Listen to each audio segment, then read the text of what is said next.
প্রতীক্ষার পর আমাদের সনাতন ধর্মের আরাধ্য দেব রামলালার প্রাণ প্রতিষ্ঠা হতে চলছে।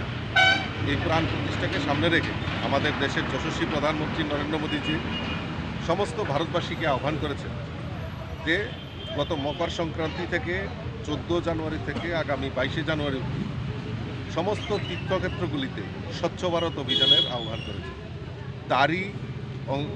তারই আহ্বানে সাড়া দিয়ে সারা ভারতবর্ষেই আমাদের এই স্বচ্ছ ভারত তীর্থক্ষেত্র স্বচ্ছ ভারত অভিযান শুরুয়াত হয়েছে।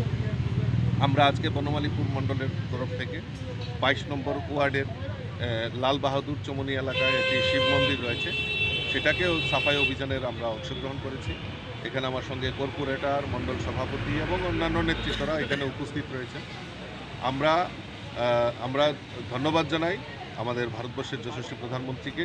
উনি সঠিক সময়ে সঠিক সিদ্ধান্ত নিয়েছেন এবং তৎসঙ্গে আজকে আমাদের রাজ্যের মাননীয় মুখ্যমন্ত্রীকে ধন্যবাদ জানাই এই কারণে, কারণ গতকাল রাত্রিবেলায় আমাদের এই 22শে জানুয়ারি আমাদের রাজ্যের সমস্ত সরকারি বেসরকারি সমস্ত প্রতিষ্ঠান 2:30 পর্যন্ত বন্ধ রাখার যে নির্দেশ উনি দিয়েছেন, তার জন্য মাননীয় মুখ্যমন্ত্রী এবং রাজ্য সরকারকে অসংখ্য ধন্যবাদ জানাচ্ছি, শুভেচ্ছা জানাচ্ছি, অভিনন্দন জানাচ্ছি।